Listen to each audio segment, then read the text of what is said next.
Okay, सो gravitation का theoretical portion हमने complete कर लिया था इन 4 लेक्चर्स। आज हमें ग्रेविटेशन का प्रैक्टिस शीट स्टार्ट करना है। एक प्रैक्टिस शीट ऑलरेडी मैंने दिया हुआ है। ये प्रैक्टिस शीट जस्ट हम सॉल्विंग पर्पस के लिए करेंगे।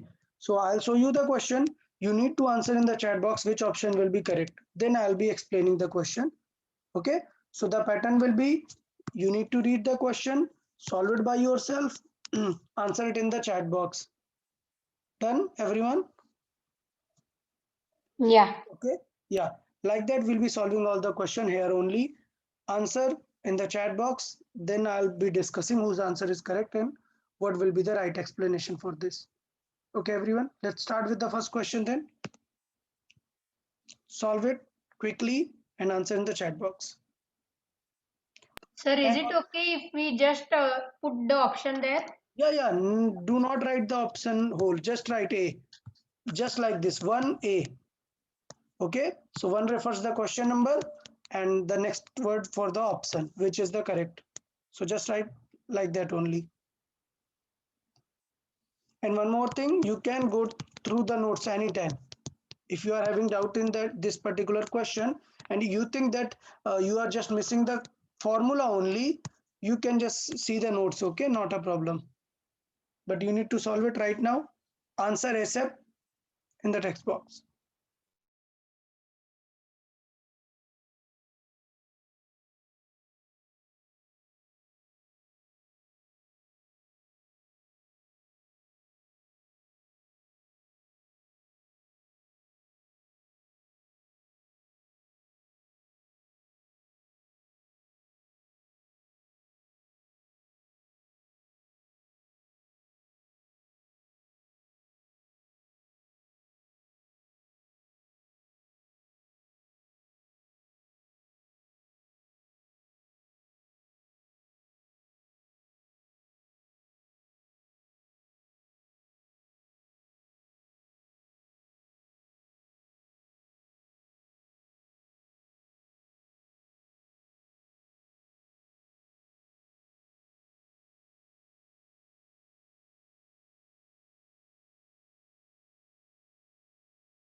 Okay, let's see how you are approaching this question. The question is something like sun is there, okay, so sun is there and earth revolves around it. This is earth. So I guess I have explained you how many forces are working on earth. Just tell me. Sir, centrifugal and gravitation. And okay, centrifugal and gravitation. So two forces are working, centrifugal and gravitation. So what is happening? Gravitation is pulling it this side and the centrifugal is acting this side. So what I told you, what is the net force on the earth? Net force 0. But is the question is asking the net force? No. Okay, very good everyone. Sanskar, Siddesh, Adit, correct answers everyone. Yeah. So it is not asking for the net force, it is asking the force exerted by the sun on the earth. That means it is asking for F on the earth due to sun. So it is asking for the gravitational force. It is very simple, it is asking for the gravitational force. And you know the gravitational force कैसे निकाल सकते हैं? It is G m1. लेकिन इसमें तो angular velocity दिया है ना. ओके ओके, तो इसका मतलब क्या होगा? एक मिनट, अभी हम फॉर्मूला निकाल सकते हैं that G M N by R square. But देखो हमें क्या दोनों के मासेस या रेडियस दिया है क्या? देखें, नहीं, रेडियस दिया हुआ है, सर्कुलर ऑर्बिट पे दिया हुआ है कि let's say sun is somewhere here, एक सर्कुलर ऑर्बिट दिया हुआ है। But the good thing is कि आपको सन का मास नहीं दिया। क्लियर? यहाँ पर हम कॉन्सेप्ट सीखना चाहते हैं, तो यहाँ पे मिसिंग क्या है? सन का मास नहीं दिया हुआ है, mass of sun is not given, that means by this method we can not use. Clear? Mass of sun is not given. तो इसका मतलब यहाँ पर हम इस आइडिया से तो नहीं लगा सकते हैं, बट हमें ये पता है कि when the net force is zero, so I know that there is a gravitational force and there is a centrifugal force, and we know why the net force is zero, because the gravitational force is equal to F centrifugal, and we have the formula for centrifugal. बताएं क्या है formula? It is mv square by r. yes, mv square by r. So like that we can also solve. We need to find the gravitational force, but we know that it is equal to centrifugal force. We directly we cannot solve because sun का मास हमें नहीं दिया हुआ है. समझ आया? What is the constraint here? So we can solve it with mv square by r. So क्या situation हो जाएगी? देखो, अच्छा क्या स्पीड दी है या एंगुलर स्पीड दी है? Angular velocity. Angular. Velocity. So do we have any relation with the speed and angular velocity? I told you earlier.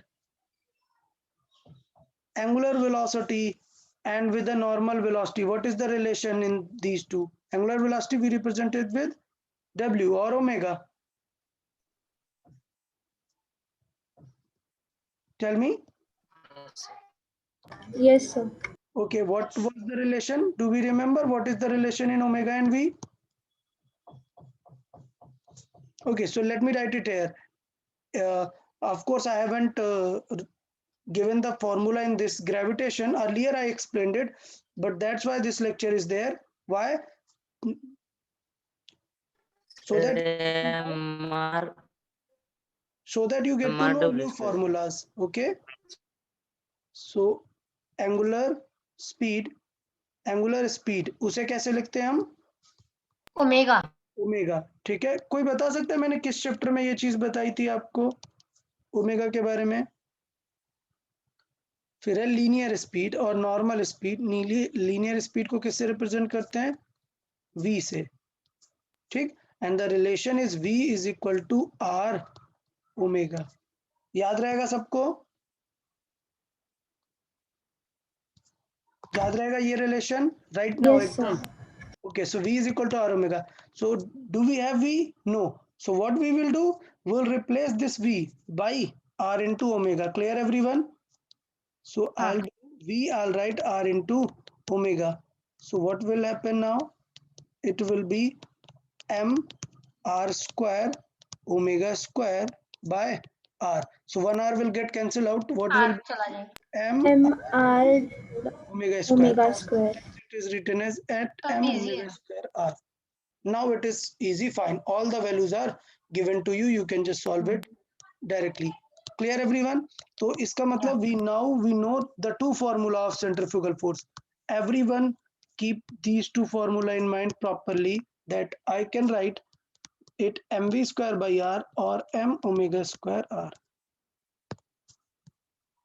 Done? So let's see. Let's solve it now. m कितना है? It is 6 into 10 to the power 24. 24. Omega is how much? 2 into 10 to the power minus 7 ka square. Then there is r. R is 1.5 into 10 to the power 8. Just multiply all the powers first. Okay. So 10 to the power 7 का square करेंगे तो minus 14 हो Minus जाएगा. 14. 14. So 24 से minus 14 गया, 10 remaining आया. 10 के साथ 8 भी है. Total कितना हो गया power? 18. 18. फिर 10 6 to the into power 2, 20, 18. 12 into 1. Yes. अभी मल्टीप्लाई कर लेते हैं. So this is 2 square will be 4. 4 into 15 1.5 कितना हुआ? 6. 6 into 6 36. Clear? So the answer will be near here, but we are making a mistake. This is in Kilometer. so we need to convert this in meter. So the answer should be this. So it must reach up to this point. Clear everyone? Yes, sir. Okay, very good. So some of you answer it correctly. So why? Means like you knew this formula or not? No, sir. Then how you got the answer? Sir मुझे पता था. अपने एक lecture में शायद से लिखा था, ये डायरेक्टली लिखा था. डायरेक्टली लिखा हुआ था मैंने. m omega square by r वो नोट किया था. ये m omega square r. yes. ये अगर आपको याद रहेगा तो आप कर सकते हो. That's why I explained it here कि आप इससे ये यूज कर सकते हैं.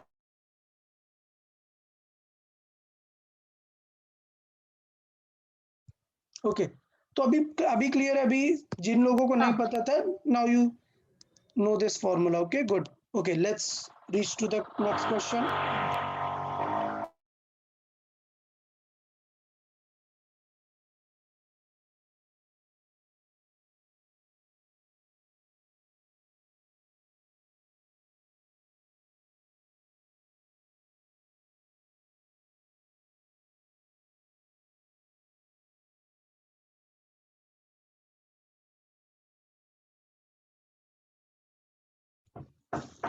And one more thing, solve it fast. Okay, solve it fast.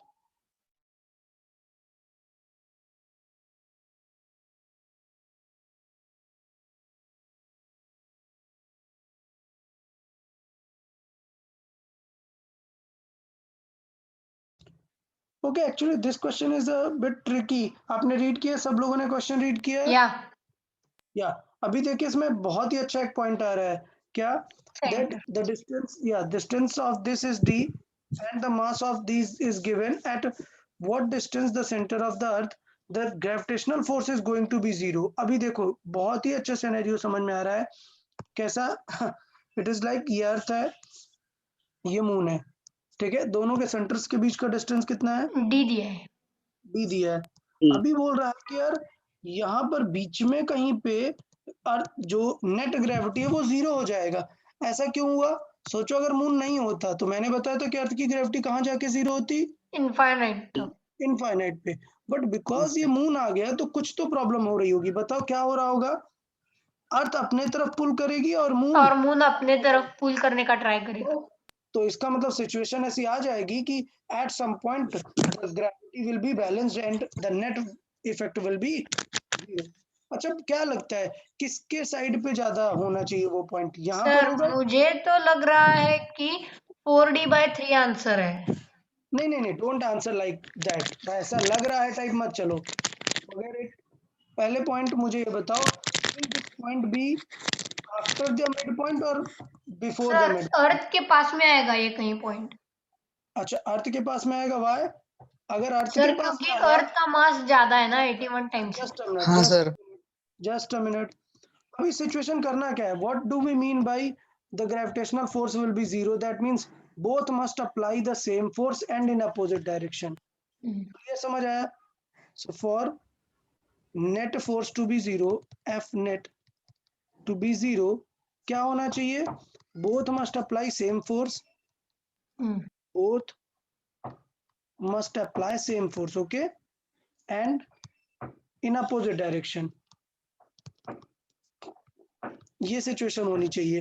तो इसका मतलब ये बताओ, अगर आप अर्थ के पास आ जाओगे तो अर्थ का मास तो ऑलरेडी ज्यादा है ना, तो अर्थ बहुत ज्यादा फोर्स नहीं लगा देगी. अगर आप अर्थ के पास आ गए तो the more closer you are the force will be higher. So earth का फोर्स तो ऑलरेडी हाई हो गया और अर्थ का मास भी बहुत ज्यादा है ना. So you need to get away from the earth. Okay, it will be way far from the earth. Sir हम एलिमिनेशन करके भी आंसर कर सकते हैं ना. D/2 तो नहीं आएगा. D/2 नहीं आएगा, उसके बाद वाला आंसर होगा. 4D/3 भी नहीं आएगा क्योंकि मून तो अर्थ के पास नहीं आएगा, अर्थ के उस साइड आएगा ना. तो 9D/10 भी नहीं आएगा, तो बी आंसर आएगा. बी आंसर आएगा. That is very good. ठीक है.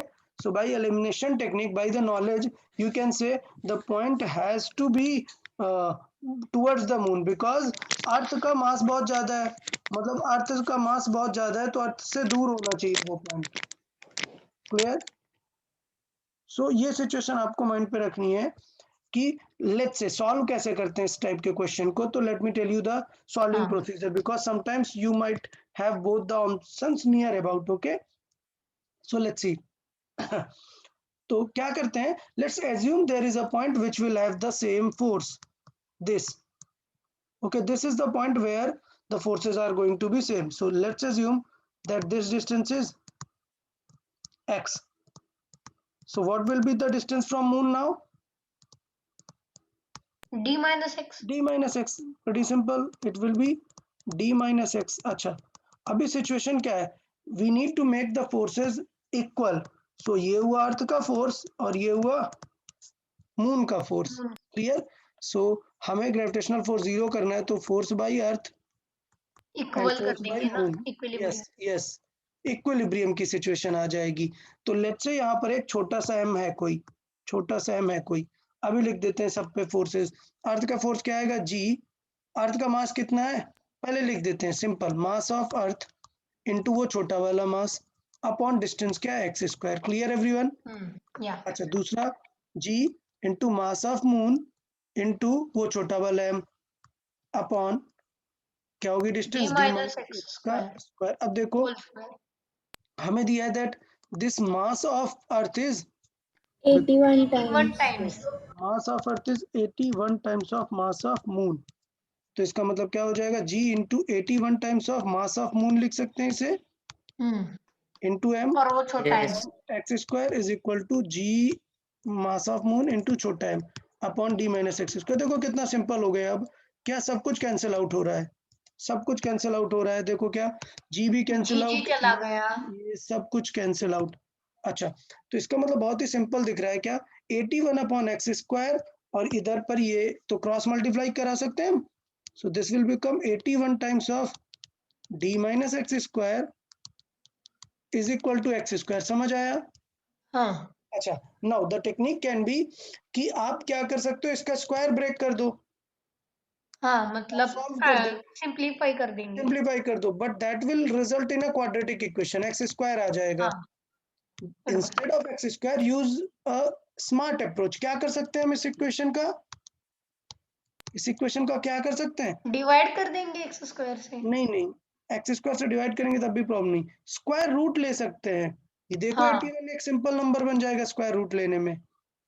समझ आया how to solve this question easily? हाँ समझ में आया। Taking square roots.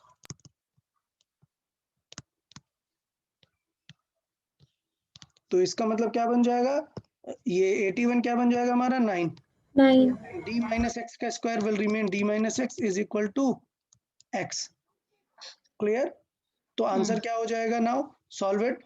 9d 9d minus 9x is equal to x. So x will be how much? It will be 10x. 10x is equal to 9d. So how much will be the x?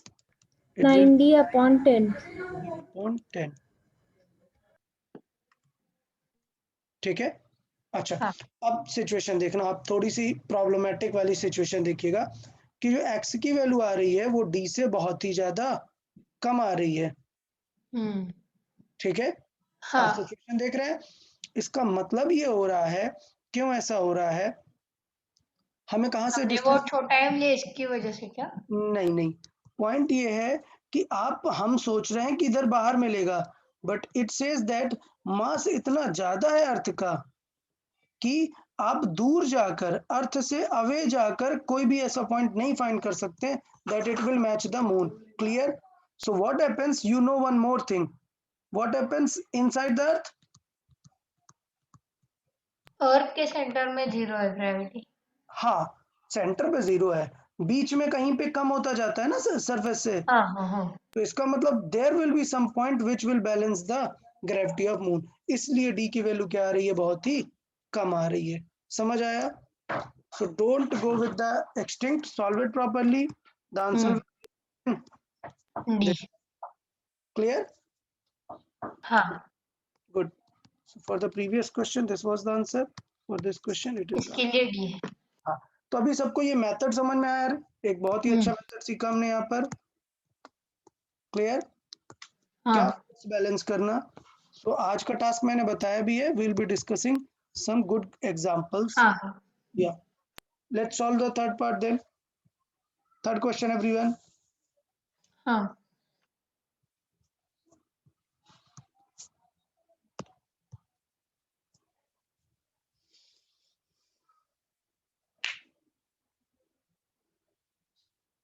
Sir easy है, डाल दूं chat में? No, मैं पूछ लेता हूँ चलो किसी से। Okay Aditi, can you explain?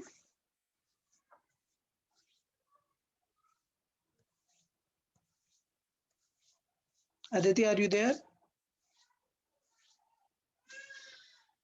Okay. Prateek, can you answer?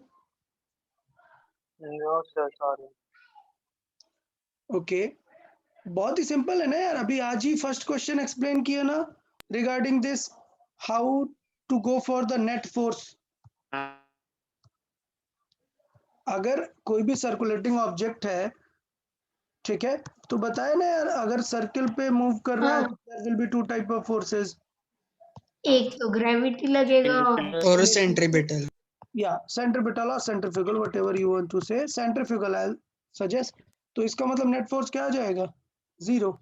Zero. Yes, net force will be 0 because both easy. Forces balances, gravity and centrifugal. Sir और उन्होंने दिया भी था कि इक्वल है एफ के, तो कहाँ? हाँ, बोथ आर इक्वल. देखो ये भी लिखा हुआ है, ये और भी इजी पार्ट है. ठीक है, okay, go for the fourth question, solve it, answer in the chat box. Okay, ये आप आंसर नहीं कर पाएंगे आई गेस. देख लेते हैं, ये मैं समझा देता हूँ question. First read it. The radius of earth is given with a g. In order that a body of 5 kg weight, 0 at equator. Clear? So मतलब इसका मतलब ये है कि इक्वेटर पे उसको वेट क्या फील हो? 0. So the angular speed of earth is. इसका मतलब क्या होगा? अभी आप समझना है. एंगुलर स्पीड पूछा है, मतलब समझ गए क्या करना पड़ेगा? हाँ, वो सेंट्रीफ्यूगल का दूसरा फॉर्मूला यूज करना. Very good. हाँ, mr square. Yes, okay, fine. Siddhesh, आप नहीं बोला करें, आपका इंटरफेरेंस बहुत ज्यादा आता है. सो इधर be in a good network और answer in the chat box. हाँ, yeah so let's see the situation. अभी क्या बताया आपको? The effect of rotation of earth is highest at what position? Equator. Equator पे. तो इक्वेटर पे हाईएस्ट होगा. इस तरफ कौन पुल कर रहा होगा? Gravity, mg. ठीक है, और इधर पे क्या लग रहा होगा? सेंट्रीफ्यूगल. बताओ कब 0 फील होगा? जब दोनों इक्वल होंगे. या सो वेट टू बी 0, क्या सिचुएशन होनी चाहिए? That the gravity force must be balanced bye centrifugal force. Centrifugal. या अभी ग्रेविटी में देखो g m बाई r ये नहीं लेने की जरूरत है यार. क्यों? क्योंकि हमें स्मॉल g के टर्म्स में पूछ रहा है. सो स्मॉल g के टर्म्स में we already know that force of gravity, I will be writing it small mg. Clear? अब बताओ which formula we should use now? m omega square r. Very good. सबको समझ आया? हाँ, सबको clear है ना? क्योंकि उन्होंने ओमेगा ही पूछा है ना. एग्जैक्टली. सो ओमेगा ही पूछा हुआ है, that's why you need to go for this formula. Okay, not mv square by r. ये कब करते? जब v पूछा होता. हाँ, okay, now solve for this omega.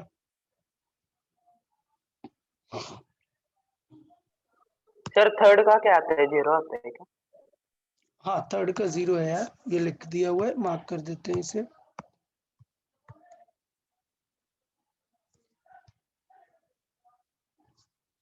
सो यहाँ पे मैं ओमेगा को सॉल्व कर लेता हूँ. m कैंसिल आउट हो जाएगा. Omega will be root of g by r. Okay, so g by r, g is how much given? 10 and r is sir 1/80 radian पर सेकंड Yeah. पे ऑप्शन है. okay. 10 to the power, just let me solve it again. So kilometer, what I write it in meters, 6.4 into 10 to the power 6. So what will happen? It will become 100 over 64, और ये 10 to the power 6 से बाहर कितना आ जाएगा? 3 zeros, मतलब 1000 बाहर आ जाएगा. Now we know 100 का स्क्वायर कितना है? 10, and 64 स्क्वायर इज 8. क्लियर? और बाहर कितना आया था हमारा? 1000. तो कितना आंसर आ गया? 1 0 कैंसिल आउट हो जाएगा. 1/800 विल बी द आंसर. हाँ, So this is the answer. One more thing है, sometimes in these type of questions, sometimes time period of earth also asked. बताओ टाइम पीरियड कैसे फाइंड करेंगे? Sir distance upon speed का formula use करके. हाँ, so distance कितनी है? 2 पाई पाई r upon speed. Upon speed v. हाँ, तभी तो करेंगे ना. अब बताओ स्पीड हमें दिया है क्या? नहीं, हमने क्या No. सॉल्व? ओमेगा, तो हम वो यूज कर लेंगे ना, यूज कर r लेंगे. इंटू ओमेगा वाला रिलेशन. यस, क्या लिखेंगे? v को क्या लिख सकते हैं? r into omega. Omega. Clear? सबको समझ आ गया? सो देखो क्वेश्चन काफी इजी r है. कैंसिल हो गया. r कैंसिल आउट हो गया. So the formula I can even just remember और you need to solve it again. As I write 2 pi r by v, I can write 2 pi by omega also for the time period. Done? So like that also you can write time period. So t will be how much? It will be 2 pi divided by 1 by how much? 800. So the answer will be 1600 pi. R में आएगा, second में आएगा, किस में आएगा time? Time किस में आएगा? Second. Because unit of time used is second, so these many seconds. अब इसे डिवाइड कर दोगे तो आप आर में भी कन्वर्ट कर सकते हो. So to take, let me see. मैं आपको क्यों बता रहा हूँ? Because the time period you will feel it. That's why I'm explaining it you. Second आया, अभी मैं इसे किससे डिवाइड कर दूं? 3600 से डिवाइड कर दे रहा हूँ. So now it will convert into what? Hours. Clear? समझ आया सबको? Yes, sir. Okay good. अभी देख लेते, सॉल्व कर देते हैं. सो 4 से कट हो जाएगा ये 4/9 पाई. इतने आवर्स, मतलब समझ रहे हो? अर्थ बहुत स्लो जब हो जाएगी उसका टाइम पीरियड, तब ये सिचुएशन वहां पर आ जाएगी. Okay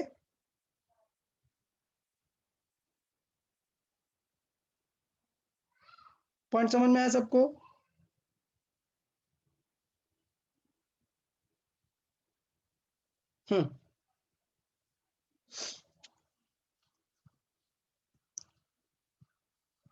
Let's solve for the fifth question. Sir third question में आंसर एफ आना चाहिए ना? एफ आना चाहिए, क्यों? सर क्योंकि मतलब सैटेलाइट को हम पकड़ के नहीं रखते और वो जो सेंट्रीपिटल फोर्स होता है वो ग्रेविटेशनल फोर्स की वजह से ही आता है ना. हाँ. ग्रेविटेशनल फोर्स एफ है. तो हाँ. नेट फोर्स भी एफ ही आना चाहिए ना? ओके लेट मी सी क्या पूछ रहा है question. Let me read it. The centripetal force acting on a satellite orbiting around the sun and gravitational force. Okay, the net force on the satellite is okay. So situation देखें आप. Situation क्या होता है कि question में दिया हुआ है आपको कि सेंट्रीपिटल फोर्स लग रहा है, तो हमें पता है कि centripetal is why. Centripetal is not any real force, it is the name of any force. मतलब सुने आप लोग, सपोज एक स्टोन है, मैं उसे एक थ्रेड से ऐसे होल्ड करके रोटेट कर रहा हूं, तो you can see what is the real force acting here. This thread is applying a tension force. ठीक, but because it is rotating I will say it will require a force that is called centripetal force. ये point समझ आया सबको कि centripetal एक name है. Centripetal क्या है? एक नेम है कि हमें सेंट्रीपिटल फोर्स चाहिए. तो वो सेंट्रीपिटल फोर्स कौन प्रोवाइड करेगा? This tension. So if I ask you what will be the centripetal force on the satellite? If I ask you, yeah. Sir फिर तो आंसर डी आना चाहिए ना 2F, क्योंकि सेंट्रीपिटल और ग्रेविटी तो ऐड होगा. नहीं वही मैं बोल रहा हूँ. सेंट्रीपिटल और ग्रेविटी एक ही फोर्स होंगे ना, अलग अलग. यही एग्जैक्टली मैं वही बोल रहा हूँ आप लोग को. फिर से मैं बता रहा हूँ. Okay listen carefully, listen. देखें suppose let's feel the circular motion, how a circular motion works. Everyone listen up. Suppose मुझे एक सर्कुलर मोशन एक ऑब्जेक्ट को कराना है. मैंने थ्रेड से एक स्टोन को हैंग किया. इतना समझ आया सबको? अब मैंने इसे रोटेट किया सर्किल में. So why this circular motion is possible? Because of this thread. अगर ये थ्रेड नहीं होता तो क्या आप ऐसे स्टोन को मैजिकली घुमा पाते क्या? No. नहीं. So you can feel it that this thread is holding that object. Now अभी दो थ्योरीज हैं. क्या थ्योरीज हैं? कि टू सॉल्व द क्वेश्चन एक मैनर होता है that if something is performing a circular motion it requires a force called centripetal force. Okay, point समझ आया क्या? Whenever there is a circular motion it requires a force called centripetal force. ये clear सबको? अच्छा, point ये centripetal force itself is not like real. ऐसा कुछ नहीं है कि सेंट्रीपिटल फोर्स खुद एक कोई चीज है. It is the name of other forces. मतलब लाइक अभी के केस में my spring force will become centripetal. In the case of gravity, force will become the centripetal. मतलब कभी भी अगर मैं बोलता हूं कि आपसे कि there is acting a centripetal, there is acting a centripetal force and there is acting one tension force. So will there be T plus centripetal? Will there be two forces? ना No. This T is the centripetal. Centripetal is not a force, it is a name. समझा क्या? ये name है कि अब मैं अपने T को बोलूंगा सेंट्रीपिटल. हाँ मतलब जो अंदर की तरफ खींचने का ट्राई करता है उसे हम डायरेक्टली सेंट्रीपिटल डायरेक्टली बोलते हैं. सेंट्रीपिटल बोल देते हैं. Exactly. So try to understand, centripetal is not a force, it is just a name. तभी तो यार मैं जब रियल फोर्सेस आपको पढ़ा रहा था तो लिस्ट में मैंने कहीं पे सेंट्रीपिटल लिखा था क्या? Even in No. कांटेक्ट और नॉन कांटेक्ट नहीं लिखा. क्यों? क्योंकि ये फोर्स नहीं है, ये एक नेम है which can be applied to any existing force. Suppose मैंने थ्रेड से ऐसे पकड़ के रखा है तो क्या बन जाएगा? Tension will become my centripetal. In case of gravity, my gravity will become centripetal. तो अगर मैं बोलूं कि यार F फोर्स लग रहा है मेरा ग्रेविटी का और F फोर्स लग रहा है सेंट्रीपिटल का, तो क्या 2F हो जाएगा क्या? No. नहीं, फोर्स कितना रहेगा? F. F. ये चीज मैं लिख नहीं सकता हूँ. Those who are attending the lecture and listening properly, they'll only get to know this concept that centripetal is just a name and this name, this force is named to gravity force. Okay?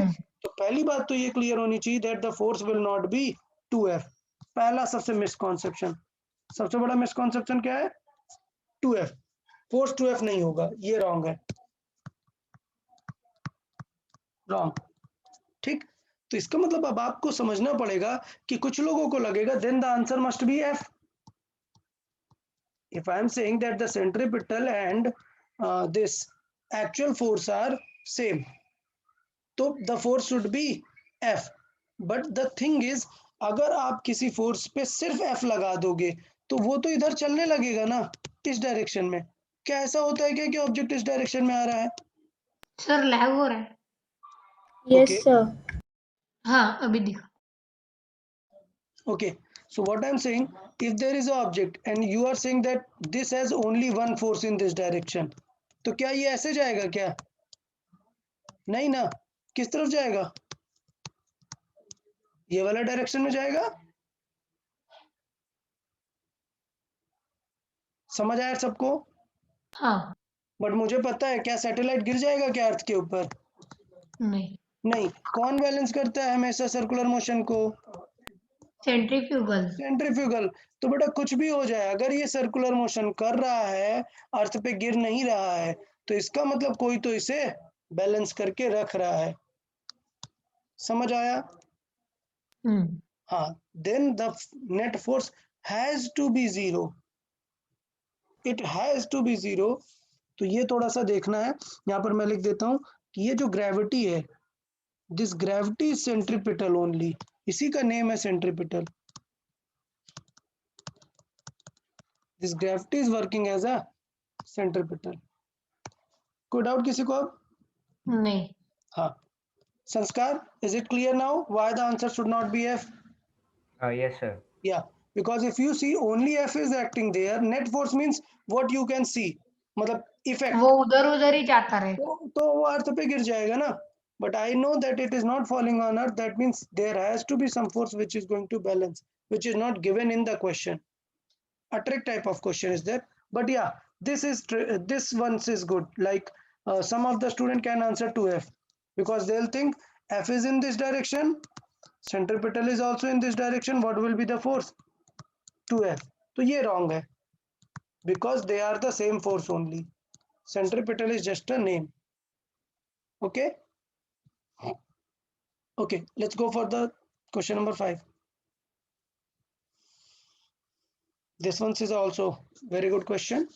हाँ ये wrong हुआ है मेरा. Okay, no problem. देख लेते हैं. Sir इसका answer 19.6 है. आता है. You need not to answer na. Answer in the chat box. Some of the question are relatable, so just Answer in the chat box if you know how to solve. Do not give me the answer, okay? If you know how to solve, then only you answer.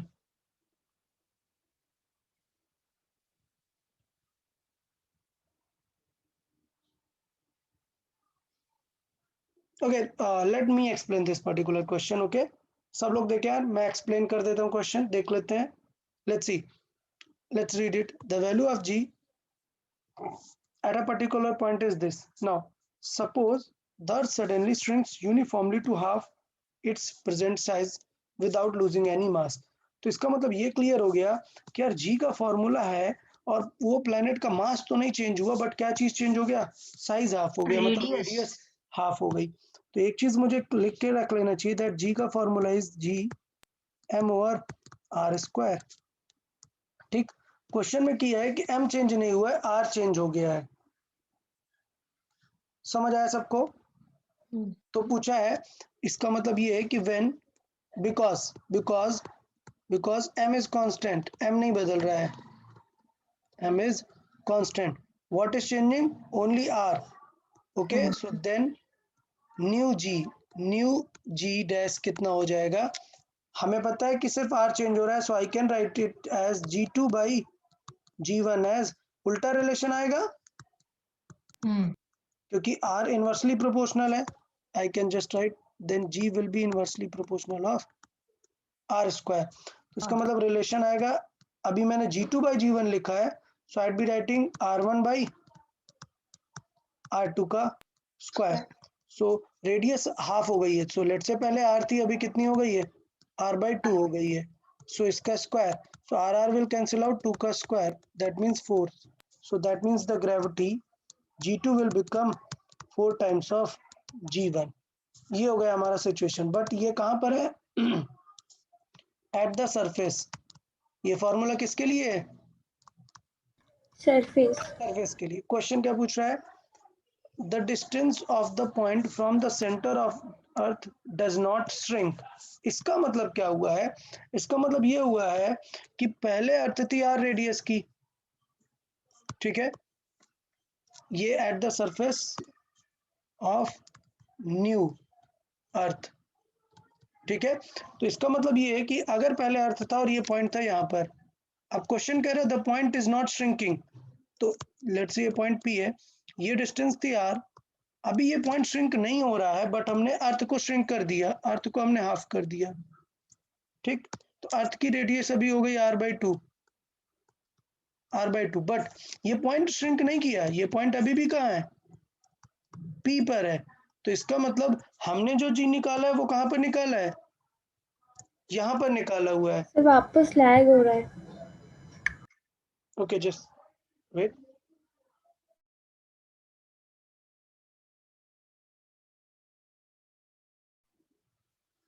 Okay, let's see it again. पहले देखो, ये solving situation सबको समझ आई है, how we calculated the new g. But this new g is what? At the surface of new earth. यहाँ पर है क्योंकि ये सरफेस पे हम निकाल रहे हैं ना r2. But problem is the question is asking find the g eight a point which does not shift. लिखा है ना, assuming that the distance of the point from the center does not shrink. इसका मतलब उसने कहाँ पे पूछा है आपसे? r डिस्टेंस पे पूछा है, मतलब समझ आ गया ना? h कहाँ पर पूछा हुआ है? इस पॉइंट पर पूछा है. तो बेसिकली ये न्यू अर्थ के तो बाहर हो गया ना ये पॉइंट. तो हम कैसे निकालते हैं at point P? g at P कैसे निकालते हैं? याद है? किसी भी पॉइंट पर अर्थ से बाहर, outside earth, at the point P is outside the new earth. The new earth. तो क्या फॉर्मूला होता है आउटसाइड के लिए जी का? बताओ यार, जी का फॉर्मूला क्या होता है outside the earth? gm by r plus h का स्क्वायर, ठीक है, r प्लस h का स्क्वायर. Done everyone? तो इसका मतलब ये हुआ कि क्वेश्चन में वो पॉइंट तो वहां पर है, मास तो बदला नहीं है। समझ आया? हाँ तो इसका मतलब इसके लिए क्या सिचुएशन हो जाएगी, तो इसके लिए हो जाएगा जी एम अपॉन रेडियस उसकी पहले कितनी थी, r/2 थी। नहीं, ये अभी हाफ हो गई ना, ये न्यू अर्थ है हमारा, हाँ तो new earth is like r is now half, और हमें कितनी दूर देखना है, r/2 और हाइट पर, मतलब बेसिकली आई विल से दिस इज r स्क्वायर। ठीक, ये मतलब न्यू अर्थ भी ओल्ड अर्थ जैसे फील देगा ना हमें। ठीक है, हाँ तो अगर मैं सरफेस पे देखूंगा तो answer will be this 4 times, clear. लेकिन अगर मैं इसको एज अ अर्थ सॉल्व करूं इस पॉइंट पर, तो मुझे पता है कि यहां पर जी कितना है, 4 टाइम्स। ठीक, और मैं आउटसाइड देखूंगा तो क्या सिचुएशन हो जाएगी, gm/r² हमें करना पड़ेगा। हम्म, ओके, तो ये gm/r², तो ये तो बिल्कुल पहले जैसे का g बन गया ना। अगर आप कंफर्टेबल नहीं है तो मैं इसे प्रॉपर लिख देता हूँ, r/2 is radius and the height is r/2, so the answer will result in gm/r²। gm/r² तो बिल्कुल ओल्ड जैसे था ना। हाँ तो आंसर 9.8 आएगा। हाँ, तो आंसर में कोई फर्क नहीं पड़ेगा, मैं ये आपको समझाना चाह रहा था। हाँ ठीक है, तो इसका मतलब ये है कि पी पॉइंट पर जो जी होगा वो बिल्कुल पहले जैसा ही होगा, क्योंकि अर्थ श्रिंक कर गई है, पॉइंट वहीं पर है। क्लियर? तो इसका मतलब ये हुआ कि मैंने आपको बताया कि अर्थ है, हमें पता है कि यहाँ पर फॉर्मूला होगा gm/r²। अब अर्थ छोटी हो गई, बट आउटसाइड द अर्थ तो हम ऐसे ही निकालते हैं ना, सेंटर से डिस्टेंस।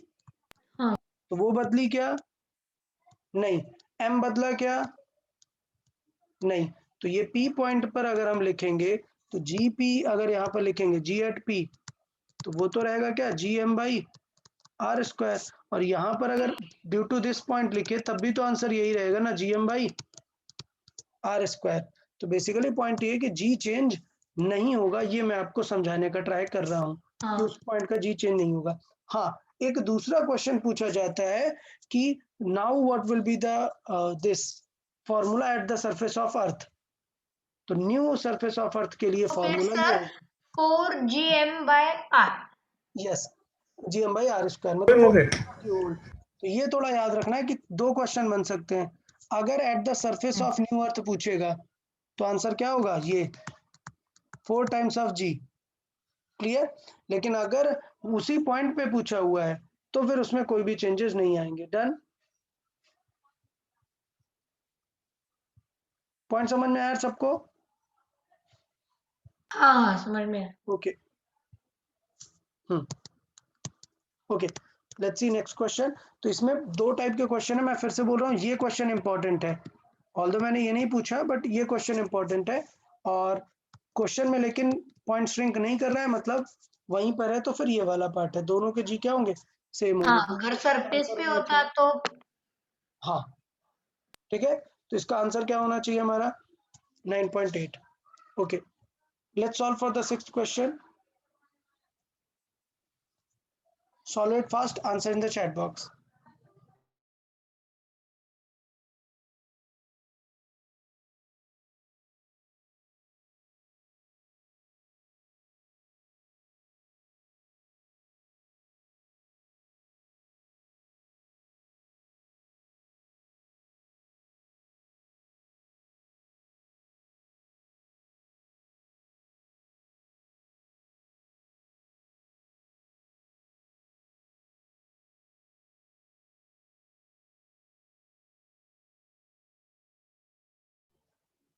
ओके गुड आदित्य, बाकी लोग भी यार सॉल्व इट फास्ट यार, बहुत ही सिंपल और स्ट्रेट क्वेश्चन है। वेरी गुड संस्कार।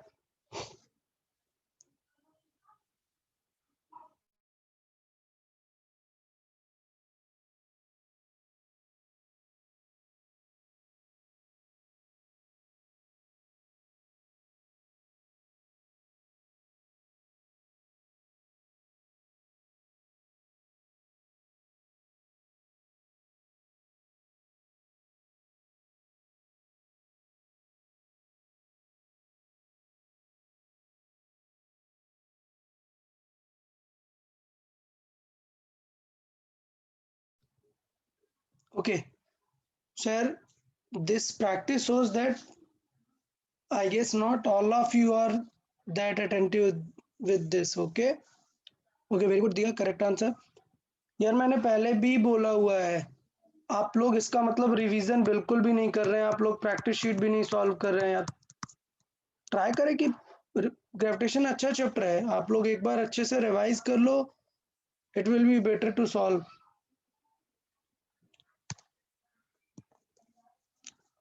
ओके, देखें मैं सॉल्व कर देता हूँ। क्वेश्चन नंबर 7 देखें। As I know it is asking for the g, the ratio of acceleration due to gravity at the surface of moon to that the surface of earth। ये याद रखना है, हमें क्या चाहिए, तो हमें पहले g लिख लेना है। g का फॉर्मूला है G M by R square, R, और हमें जो रेशियो चाहिए वो चाहिए g moon over g earth. अभी क्वेश्चन ये है कि दोनों के मासेस अलग है और दोनों के रेडियस भी अलग है, तो इसका मतलब क्या होगा, मासेस में तो डायरेक्ट रिलेशन है, I can say that g is proportional to m but inverse of R हाँ। स्क्वायर। तो इसका क्या आएगा, मासेस तो सेम आएगा, mass of moon over mass of earth, but into radius का क्या आएगा, अपोजिट रिलेशन हाँ, आएगा। पहले भी मैंने उल्टा आएगा। अर्थ ओवर रेडियस ऑफ मून का स्क्वायर। बस आपको बस रख देना है वैल्यूज यार। मास of moon, so mass of earth is 81 times of mass of तो मून। फिर इसे 1 लिख लेंगे। मून या हाँ, this will be 81 times into radius of earth is 3.5 times that of moon, so this is 3.5 times of let's say moon। तो ये situation हो गई, अब सॉल्व कर देते सर हैं। M M R cancel out हो गए, और ये 1/81 है, और इससे क्या लिख सकते हैं, 3.5 को 7/2 लिख दो, so it will be better in solving. So 7/2 मतलब 7 का स्क्वायर क्या हो जाएगा, 49/4। बस इसे सॉल्व कर देना है, what ever will be the answer. So nearly कितना आ रहा है, 1.5। हाँ क्लियर? सर 0.515। क्या 0.5 इसे सॉल्व करने में? नो 0.15, आपने गलती से बोला 1 पॉइंट। अरे okay okay 0.15 nearly. Okay, let's move to the next question. Question number 7, solve it fast.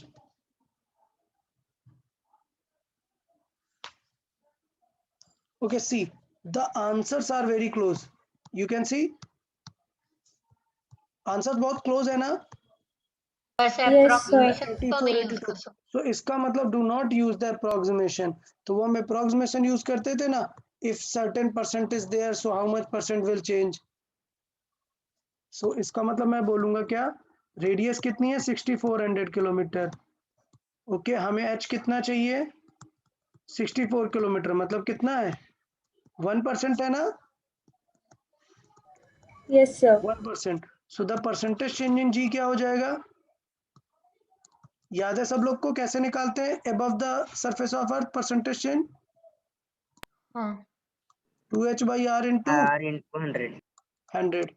ठीक है, तो इस तरीके से हम लिख सकते हैं क्या, 2 इंटू 64, यहाँ पे मैं लिख सकता हूँ h is very very smaller than r, तो 2 इंटू 64/6400, इतना परसेंटेज चेंज आ जाएगा किसमें, जी में। सो बेसिकली कितना आ जाएगा आंसर, 2%। 2%, सो जी न्यू कितना आ जाएगा, 2% हमें बढ़ाना है। डन। सो 980 का 2% निकालो यार, कितना आ जाएगा 2%, तो सर ये ऑप्शन आता है 960.40। देख हाँ लेते हैं। मैंने टेक्स्ट किया आपको। हाँ, सो कितना हुआ, यहाँ पे हमें मल्टीप्लाई कर लेंगे, ये कितना हो गया 19.6। क्लियर, ये क्या है, न्यू जी नहीं है, दिस इज द चेंज। और बताओ ये 2% क्या होगा, इंक्रीज होगा या डिक्रीज होगा, डिक्रीज होगा ना, डिक्रीज क्योंकि होगा, यस बाहर जा रहा है। exactly। So the change in G is now, it is 19.6 times decrease। Clear? So then new G will be, इतना डिक्रीज कर दो 980 से, माइनस हाँ 19.6 क्या आ रहा है, नियर अबाउट 960.4। 960। ठीक है, तो ये अभी क्लियर है, इसमें कोई टेंशन नहीं है। लेकिन अगर ये वैल्यू कुछ दे देता कितना, लेट्स से 1000 किलोमीटर, तो कर देते क्या ऐसा कुछ, नहीं नहीं, तब नहीं करते, तब फिर हमें प्रॉपर्ली नया वाला जी निकाल के और सॉल्व करना पड़ता। डन। अच्छा, लॉजिकली भी आंसर कर सकते थे बिकॉज ऑफ द ऑप्शंस, ये ज्यादा है, ये ज्यादा है, और ये बस स्लाइट कम हुआ है। हाँ ठीक है, बट इतना दो ऑप्शंस है ना which are less than this, then you need to solve. आप ऐसे गेस नहीं कर सकते कि नहीं सर ये स्लाइट है, हाँ ज्यादा है, ऐसा नहीं। You need to solve it proper. Okay, let's see next question 8। Sir, इसमें जो पॉइंट है ना, हाँ, तो फिर वो कहाँ पूछा है उन्होंने, सरफेस पे पूछा है या? सरफेस पे फिर, तो फिर क्योंकि ये 4G नहीं है। बोला ना, पॉइंट नहीं बोला, सिर्फ बोला था acceleration due to gravity will be. मतलब अगर किसी प्लेनेट का जी पूछ रहा है, दैट मींस वो कहाँ पर पूछ रहा है? सरफेस पे। सरफेस पे। वेरी गुड संस्कार। हाँ तो बी। बहुत ही स्ट्रेट है ना, अभी बताया था, जस्ट अभी बताया था क्या कि जी किस पर डिपेंड कर रहा है। जी हमें पता है that g is G M by R square, and because M is constant, तो जी किस पे डिपेंड करेगा? रेडियस पर। रेडियस पे। तो मैंने पहले भी आपको ये चीज बताई थी कि ऐसे टाइप का भी क्वेश्चन आ सकता है। तो अभी जस्ट आर हम, स्क्वायर बाय 4 आएगा और वो 4 ऊपर जाएगा। Yes, so g2 by g1 will be r1 by r2 का square, and as I know the radius becomes half the present value, so the radius becomes r by 2, the new radius. Okay, the new radius has become r by 2, so the answer is 4. So g2 becomes 4 times of initial one. Okay, g2 is the new one, g1 is the old one, so I'll write like g1 is old one and g2 is new one. कोई doubt है इस वाले setup में? पहले ही मैंने explain कर दिया, इसलिए हाँ। मैंने थोड़ा फास्ट रखा हुआ है। Let's see question number 9।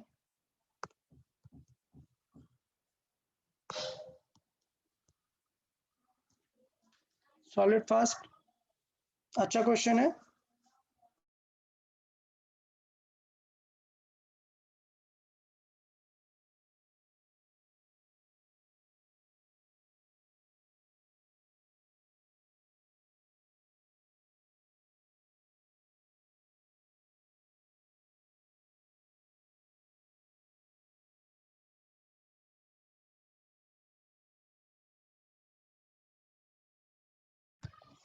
Okay, anyone remembers the direct relation for inside? Depth के लिए याद है मैंने बताया था। हाँ Yes, sir. हाँ, so G into 1 minus h by r. very good यार, very good. So the g dash is original g, then 1 minus what? How much? h by r. h हाँ by एक r. बार। Very good. क्या ये valid है क्या किसी particular h के लिए या सबके लिए वैलिड है? वेरी लेस देन r ये वगैरह सबके सबके लिए लिए। सबके लिए ही वैलिड है। वेरी गुड यार, इनसाइड दैट हम ऐसे लिखते हैं। बहुत ही अच्छे यार, बहुत ही अच्छे, वेरी गुड। तो अभी कर लेते हैं, क्या पूछा हुआ है? Find D at which the value of acceleration due to gravity becomes 1 by N at surface. मतलब जी डैश कितना हो गया है? जी बाय एन, समझ n. आया सबको? Yes, sir. ओके, और ये है हमारा original g. We need to find for H. H को क्या कह रहा है क्वेश्चन में? डी। No, solve it. देखो क्या ऑप्शन आ जाएगा।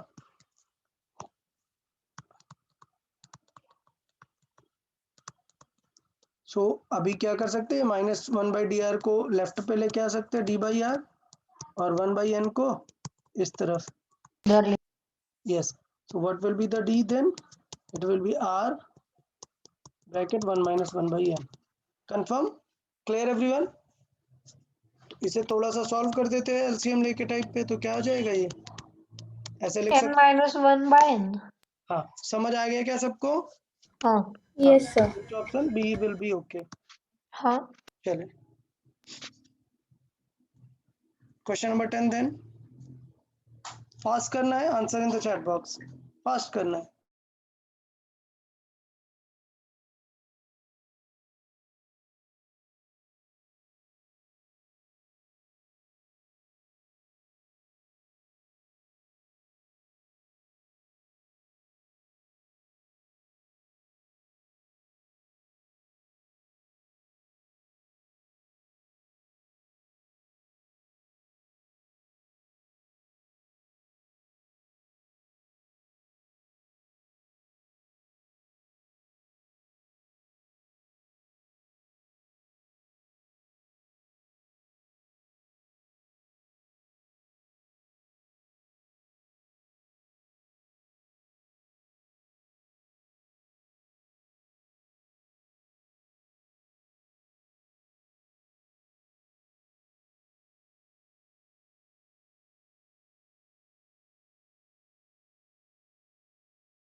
Very good, Adit. Very good.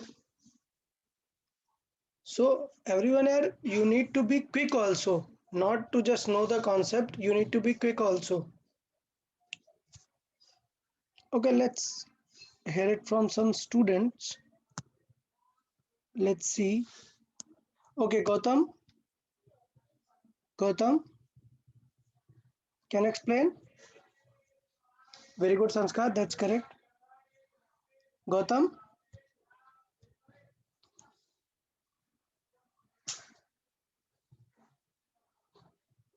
Okay, Vishwadeep, are you there? Sorry, sir. Yeah, no problem. Okay, do you know the direct formula, because in the Yeah. question density is sir given. Test में था ये शायद से Okay, okay, R1 P1 upon R2 P2. okay.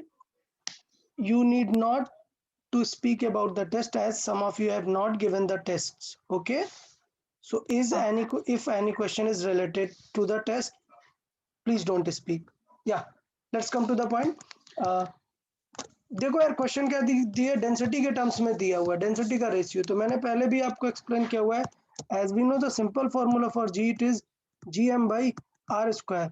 But what is the formula for in terms of density? To the mass we write it density into volume. Okay, and volume of earth is spherical, so it is 4 by 3 pi r cube. So again we can rewrite this formula as like g is equal to g into 4 by 3 pi r cube into density. Okay, and then if there is a divide of r square, so this r square is going to get cancelled, so what will remain is 4 by 3 g pi r into rho. So question में देखो यार, question में देखो अभी that now I can see that g depends upon two parameters. This 4 by 3 g into pi is constant. R and rho are dependent upon g. So then मैंने relation बता दिया था आप लोग को that g directly depends upon these two parameters. So g1 by g2 will become Radius. yes, rho 1 by rho 2 into r1 by r2 just directly. So now it's simple, I guess. G1 by G2 will be rho 1 by rho 2. What is the ratio? 1 by 2.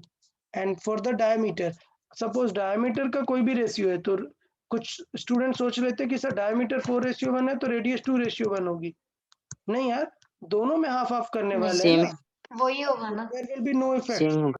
Yeah, so because I'll write d1 by d2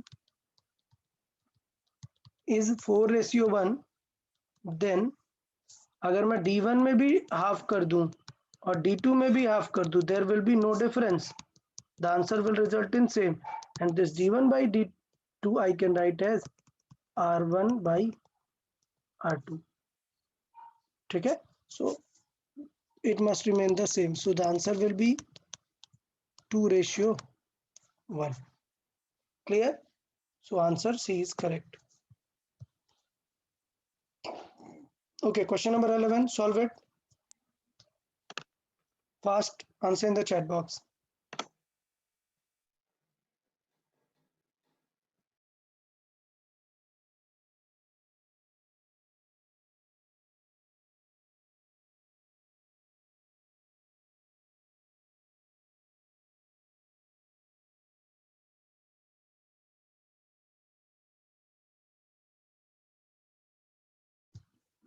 देखें, दिया हुआ है at what altitude in the meter the acceleration due to gravity will be 25% of earth. तो मुझे पता है क्या 25% is not a small change. Small change है क्या? नहीं. So that means we cannot just directly write. वो h वाला formula use नहीं करेंगे. क्या? वो हम लिखते थे that g dash is or percentage change in g is 2h upon r above the surface. ये use करेंगे क्या? नहीं. No. Yes, so this we won't be using because percentage is high.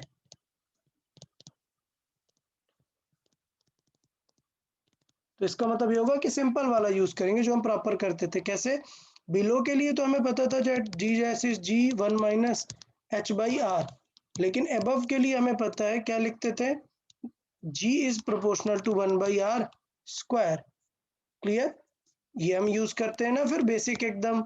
तो इसका मतलब क्या हो जाता है रेशियो g न्यू वाला जो होगा g dash over g, what it will be then r over r plus h का स्क्वायर। क्लियर या नहीं? सबको याद आया कि नहीं? हाँ। तो जी इनवर्स वाला रिलेशन। अभी क्या बोल रहा है that acceleration due to gravity is 25%, so I'll say that g dash is 25% of g। बेटा 25% मतलब जानते हो कैसे निकाल सकते हैं? g into 25/100। तो और फिर वो g/4 आएगा। 1/4। g/4 आ जाएगा। तो g डैश को मैं लिख सकता हूँ मैथमेटिकली g/4, और g और g तो कैंसिल आउट हो जाएगा, 1/4 बचेगा। और यहाँ पर r लिख लेते हैं, this is r over r plus h का स्क्वायर। अब प्रॉब्लम देखना, यहाँ पर देखो आएगा 1/4। तो मैं यही बताना चाहता हूँ कि अगर आप क्रॉस मल्टीप्लाई करके सॉल्व करेंगे तो टफ हो जाएगा। As you know there is a 4 there is a square, तो आपको क्या सॉल्व करना चाहिए? Square root. हाँ, डायरेक्ट। हाँ, सो टेकिंग कर्व 2। हाँ स्क्वायर रूट, स्क्वायर रूट लेंगे, सो 1/4 will become 1/2 and this will become r over r plus h। तो फिर r कॉमन ले लेंगे। हाँ कॉमन ले लो यार, क्रॉस मल्टीप्लाई कर दो तो इतना कुछ इश्यू नहीं होगा। ये क्या हो जाएगा? r plus H is equal to कितना आ जाएगा? 2r। So h is equal to कितना आ गया? r। समझ आया सबको? तो आंसर क्या करेक्ट होगा? B, बी वाला।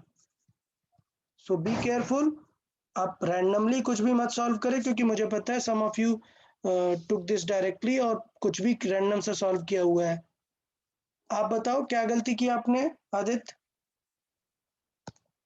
क्या मिस्टेक? सर मैंने ये अज्यूम किया कि g को डायरेक्टली g/4 लिख दिया।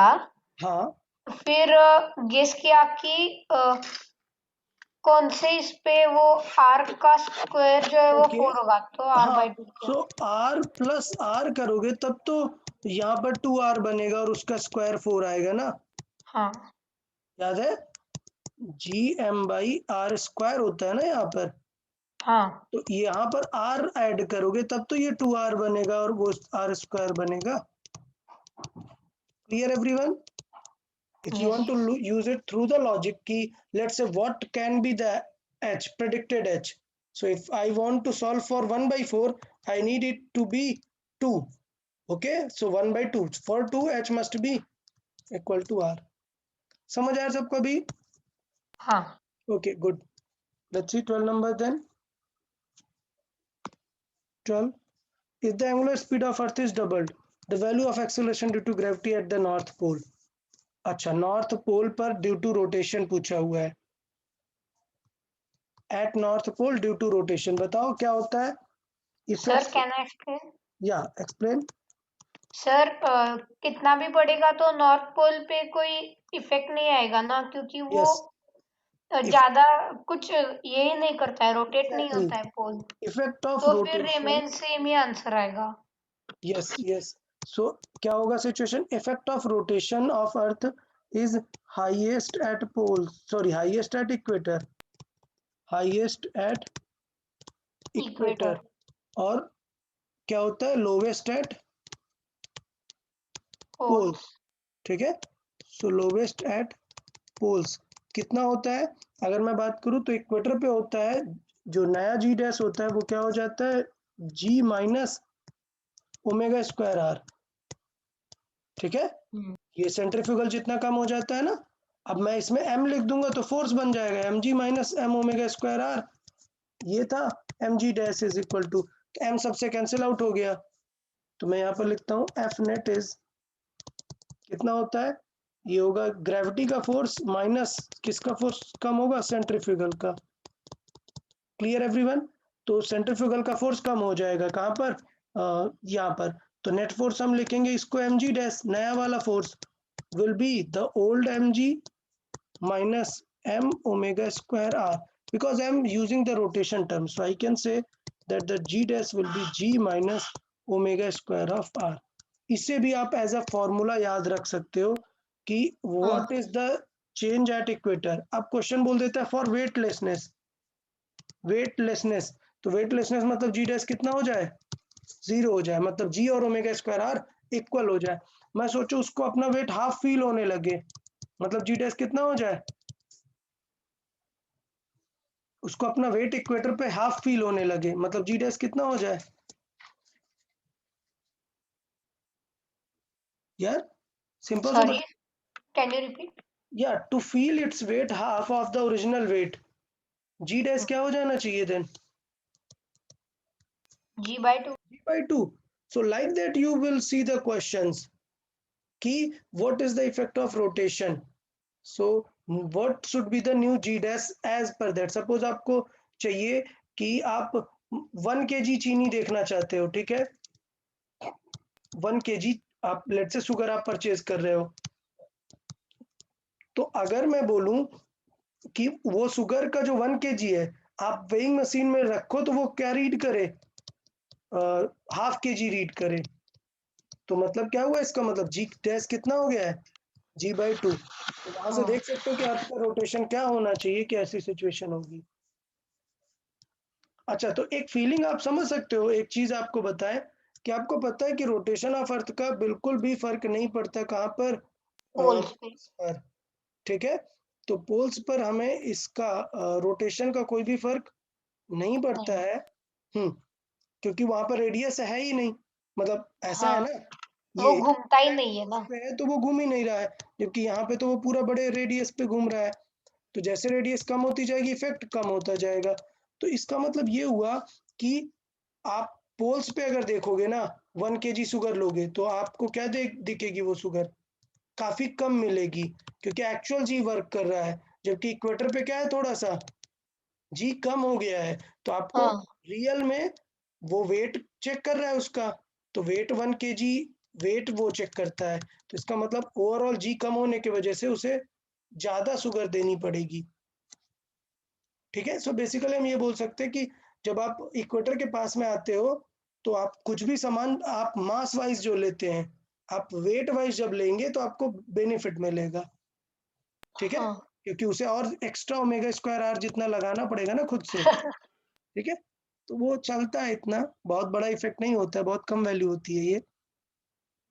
वापस आते हैं पोल्स पे, क्या होता है इफेक्ट, रिमेन सेम। 0, ये 0 रहेगा, तो इसका मतलब जी डैश क्या रहता है, जी जितना ही रहता है, नो इफेक्ट ऑफ रोटेशन, सो फिर इट 12 जो रिमेन्स है सेम, वो C। ठीक। तो काम की बात क्या थी इस क्वेश्चन से, काम की बात थी ये इक्वेटर वाला पैटर्न सीखना, ऑल्दो मैंने लेक्चर की स्टार्टिंग में एक्सप्लेन कर दिया है ये, बट आप लोग इसको माइंड में रख सकते हैं। So for this particular question it will remain same. Let's see question 13,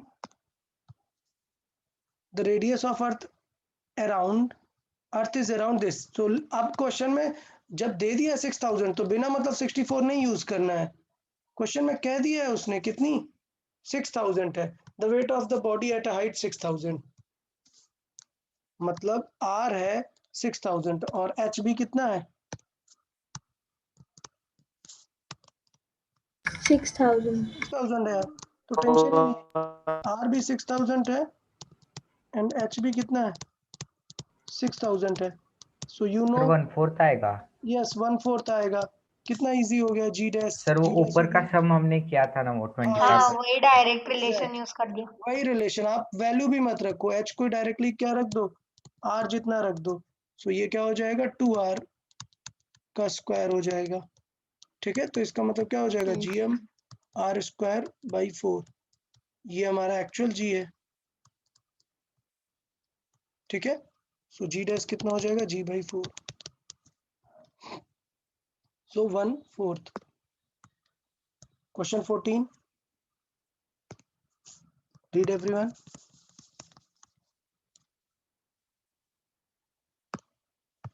if the radius of earth is sir R, same h is हो the गया height, शायद the से। G will be 1/4, okay, at which height, ठीक है, solve करने की जरूरत ही नहीं है, हाँ या R हाँ। ठीक है, सेम एज above।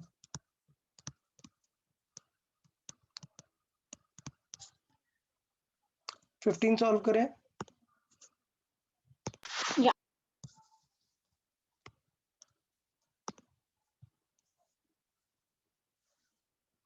ओके, ये भी सेम हो गया। याद है किस क्वेश्चन नंबर से मिल रहा है एकदम? सर ये क्वेश्चन नंबर याद नहीं लेकिन आंसर तो याद है। आंसर हाँ, याद है। क्या आंसर आता है? ए वाला। A. तो लिख सकते हैं यहाँ पे सेम एज क्वेश्चन नंबर, देख लेते किसमें था, 4, सेम एज क्वेश्चन नंबर 4। ठीक है 16, देखिए 16 रीड करें, ये अच्छा क्वेश्चन है। देखिए a body of mass m rises to height this earth surface, g is due to gravity at surface, the increase in potential energy। Okay तो इसका मतलब ये हुआ क्वेश्चन अब से क्या पूछा, ये अर्थ है अभी हमें पता है कि यहाँ पर उसकी कुछ पोटेंशियल एनर्जी होगी और यहाँ पर कुछ h हाइट पर पोटेंशियल एनर्जी होगी। अभी क्या हमसे पूछा, इंक्रीज मतलब चेंज पूछा है यार हमसे। यहाँ पर लेट से पोटेंशियल एनर्जी का नेम हमने दिया U1 और यहाँ पर नेम दिया U2, तो हमसे क्या पूछा है, इंक्रीज इन पोटेंशियल एनर्जी। मतलब U2 माइनस U1 पूछा है हमसे, U2 बड़ा होगा ना, क्योंकि क्वेश्चन कह रहा है कि इंक्रीज हो रहा है, हाइट ऊपर जा रहे हो तो इंक्रीज होगी ना। ओके तो ये सिचुएशन हुई। बताओ यार U का फॉर्मूला क्या है? -GMM/R+H। ओके सो 2 पॉइंट पर अगर हम जाएंगे सो इट इज -GMM/R+H। ठीक है ये हुआ U2 माइनस U1 कितना है, -GMM/R, क्योंकि ये तो सरफेस पे है। समझ आएगा सबको? हाँ। अच्छा अब बस थोड़ी सी मैथ लगा दो यार बेसिक वाली। क्या माइनस ये सब क्या सॉल्व कर लेते तुरंत, इतना कुछ कॉम्प्लिकेटेड नहीं है। h को क्या लिख देना है, r/5। ये माइनस माइनस क्या बन गया, प्लस। फिर ये GMMM ये कैंसिल हो देखो अब गया। ऐड करो, ये ऐड कर कैंसिल नहीं होगा भाई, हाँ करेंगे ना कॉमन लेंगे। सो ये क्या होगा, 5 + 1 6 आएगा और 5 ऊपर जाएगा। So let's solve, let's take the common, GMM/R is taken as a common, तो अंदर क्या बचेगा, नीचे आएगा 6 और ऊपर जाएगा 5 और यहाँ पे क्या आएगा 1। तो अभी सॉल्व कर लो यार, 6 और 1 क्या आ जाएगा, 1/6 आ जाएगा प्लस का। So the final answer will look like something -GMM/6R। अभी एक डाउट याद है, बताया था कि how to convert in terms of G। Clear? तो G के टर्म्स में कैसे कन्वर्ट कर सकते हैं, रिमेंबर? R का मल्टीप्लाई करके। वेरी गुड, R का क्या कर दिया, मल्टीप्लाई कर दिया। So I can write it minus 1/6 अलग कर दिया, GM/R² इंटू एक सेपरेट R। M इंटू एक सेपरेट R, और ये हमारा हो गया क्या, G। ठीक तो ये हो गया हमारा G। अभी आंसर एकदम क्लियर है, आंसर मस्ट बी इसे यहाँ पे लिख देता हूँ then.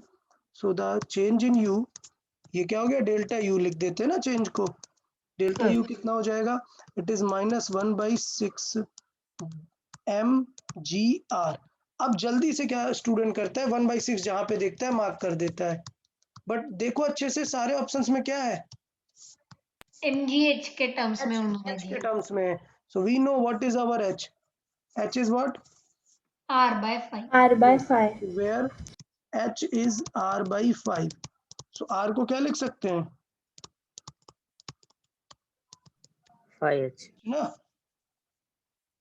Clear? So final answer of delta U क्या हो जाएगा, -5/6 mgh। डन? कोई डाउट इसमें किसी को? नहीं। No sir. गुड गुड, ठीक है।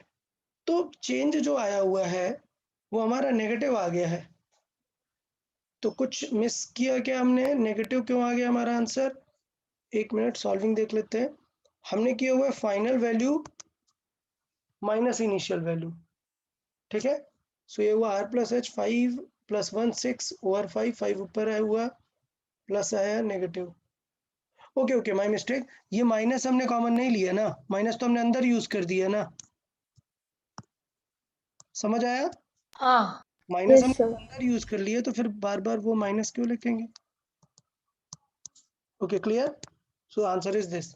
सबको समझ आ गया यार कैसे चीजों को रिलेट कर सकते हैं? कंफ्यूज नहीं sir. होना एमजीएच को देख के। अच्छा, काफी सारे लोग होते हैं वो सीधे ये सोचते हैं क्या कि अर्थ के सरफेस पे क्या है, जीरो। वो लिख देते हैं क्या सीधे कि यार सरफेस पर होती है, याद है मैंने बताई थी कि सरफेस पे हम यू लिख सकते हैं इस तरीके से, और at any height, at any height you लिख सकते हैं क्या, you is written as minus G M M by R plus M G H, याद है? हाँ ये मैंने बताया था। So the change is how much, change is delta U, कितना चेंज होगा ऊपर जाने पे, एम जी एच। बट याद है ये कब के लिए है? जब h बहुत बहुत बहुत छोटा हो, एग्जैक्टली। सो ये थोड़ा सा याद लेकिन रखना है। r/5 थोड़ा सिग्निफिकेंट है ना। वेरी गुड यार। So valid when h is very very very less than r, clear? But in this question h is very significant, r/5 है, so that's why we can not solve it like this. समझ आया ना सबको? Change जो mgh होता है वो directly मत यूज कर लेना। वो कब के लिए होता है? अगर मैं ऐसा बोल देता क्या कि h इज लाइक 64 किलोमीटर, तो बताओ कितना चेंज आ जाएगा? So now you can solve because 64 हाँ। Is 1/100th of r, so then you can use but not now। चलिए बहुत ही अच्छा, अभी समझ आ रही है सबको? Okay Yes, sir. Good. See the next question, ये भी फास्ट इजी है। क्या? If mass of earth is m, our radius r, g is this, then the work done to take 1 kg mass from earth to infinity। मतलब क्या होगा? Work done क्यों करना पड़ेगा? क्योंकि एनर्जी देनी पड़ेगी ना उसे। तो एट अर्थ एनर्जी कितनी होगी? U minus G M by R. हाँ। अच्छा, फिर मैंने बताया था एट इनफाइनाइट क्या होगी? ग्रेविटेशन खत्म हो गया उसका, जीरो हो जाएगी एनर्जी। तो कितना आया चेंज इन एनर्जी? कितनी एनर्जी हमें उसे देनी पड़ी? तो change in energy U2 minus U1 करेंगे ना, हाँ तो आ फिर जाएगा GMM बाई आर आ जाएगा ना। हाँ इतनी एनर्जी हमें देनी पड़ेगी और इतना वर्क करना पड़ेगा। m कितना है? 1 kg। सो एंड तो m इज सब्स्टिट्यूट गिवन कर एज देंगे। 1 kg, तो m को रख दो, कितना आ जाएगा चेंज? GM by R. इतनी एनर्जी चेंज करनी पड़ी, तो वर्क डन कितना हो जाएगा? जितनी एनर्जी हमें चेंज करनी पड़ेगी।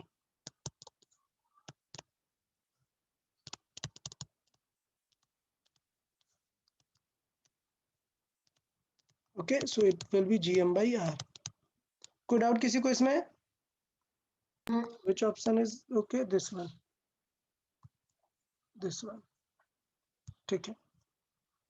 17 हाँ ये सबको 17 ओके।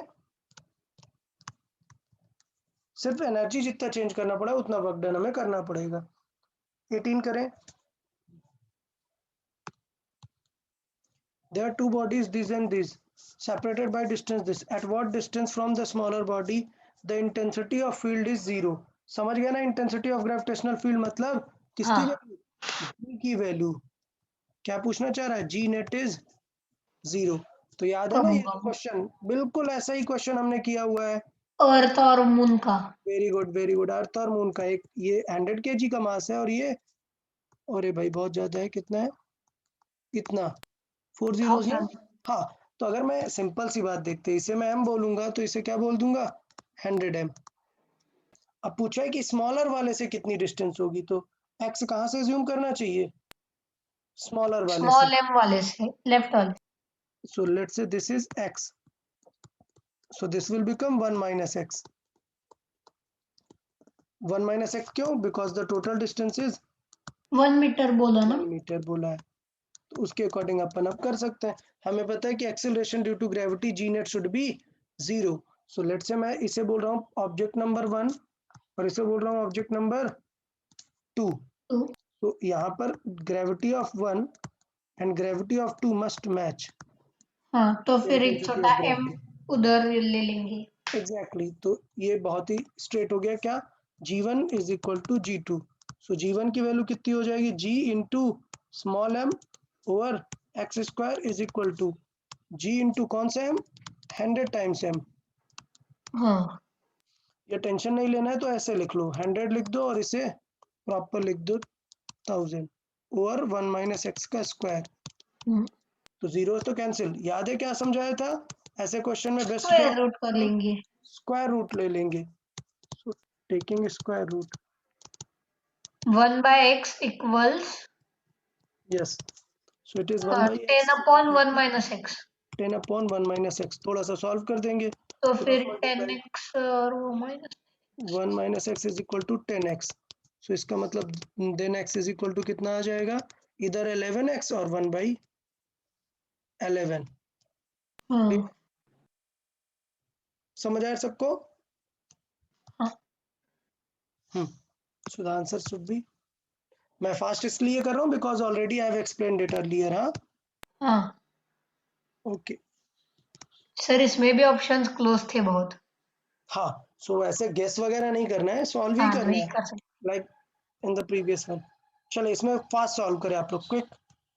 अभी जस्ट ऐसा ही एग्जांपल किया हुआ है। क्या पूछा है हमसे? चेंज इन ग्रेविटेशनल एनर्जी, मतलब क्या करना पड़ेगा? U2 minus delta U1। U1 हाँ, तो डायरेक्टली mgh मत लिख देना, delta U is equal to directly mgh लिखूंगा क्या? नहीं, नहीं, इंटू h कितना है? 3r।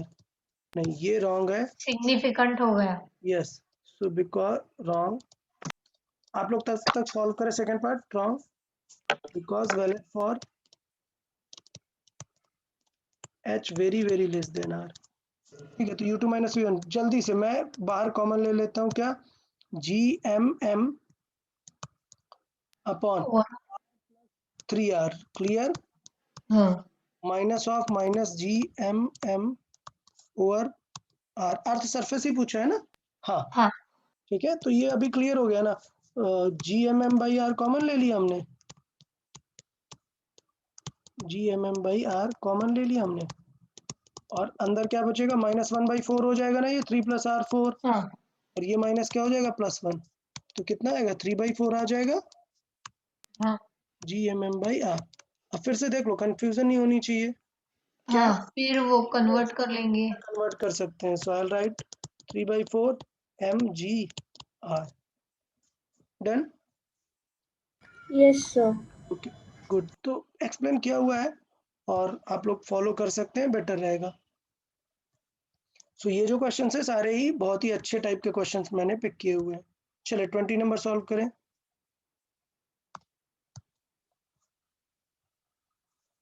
स्केप वेलोसिटी गिवन है आपको 1 kg on the planet is this, the gravitational potential energy of the planet। Escape velocity आपको गिवन है और आपको gravitational potential energy of that planet चाहिए। तो स्केप वेलोसिटी का फॉर्मूला यूज करेंगे ना, याद है स्केप वेलोसिटी का फॉर्मूला? बताएं। √2gr। क्या ये वाला यूज करना चाहिए क्या हमें? इसमें दिख रहा है क्या पोटेंशियल एनर्जी? no नहीं, कौन सा यूज करना चाहिए?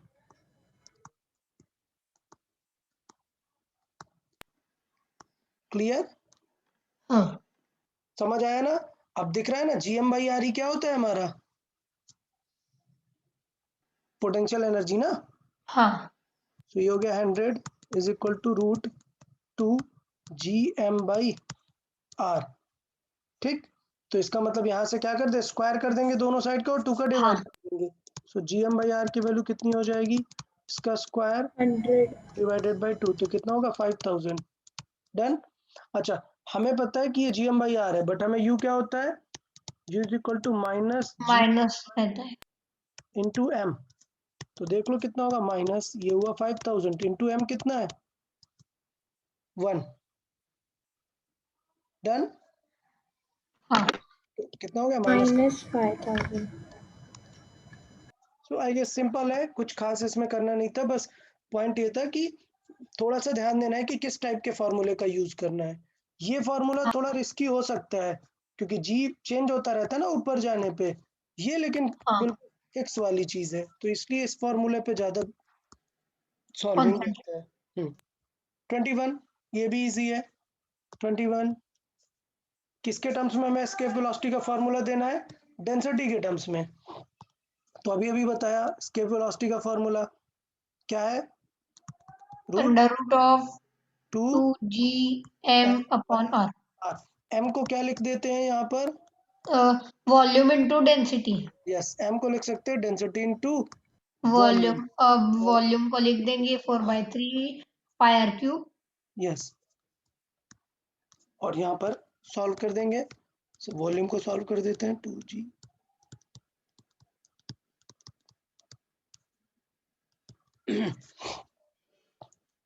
क्लियर। सो वॉल्यूम का मैंने फार्मूला लिख दिया, तो देखो एस्केप वेलोसिटी का फार्मूला क्या आ गया यार? रूट 8/3 g पाई रो r स्क्वायर। क्लियर। देखो कहाँ पे दिख रहा है ऐसा कुछ? सर लेकिन अब r तो कॉमन आएगा।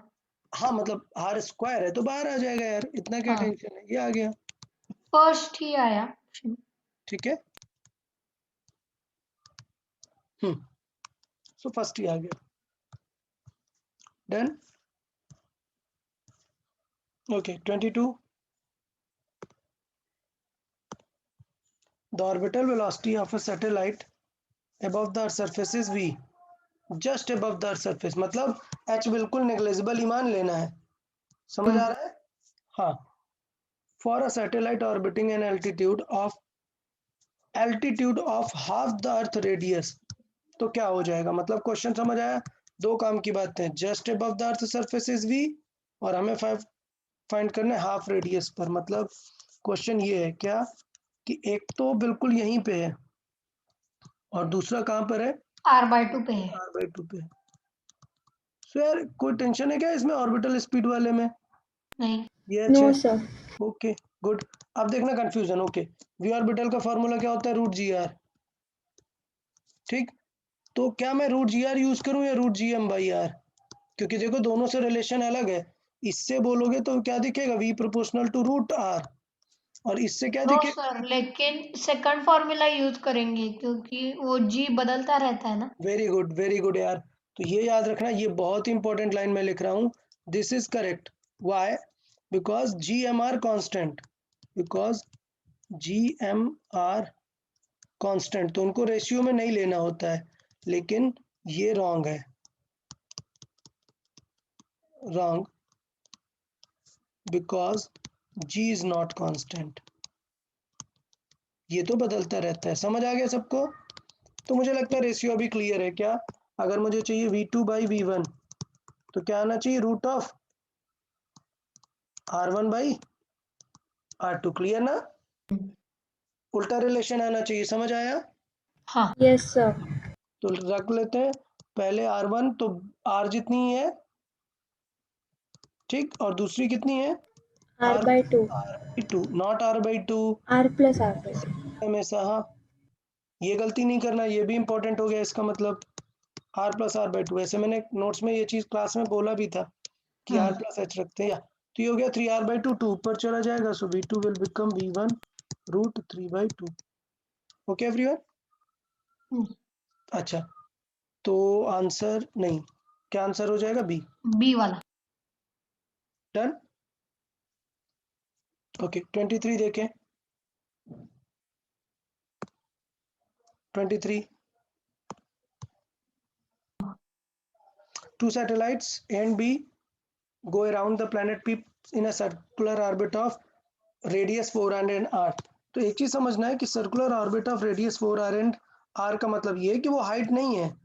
अगर रेडियस ऑफ ऑर्बिट दिया है मतलब वो कहाँ से है? सेंटर से है। सेंटर।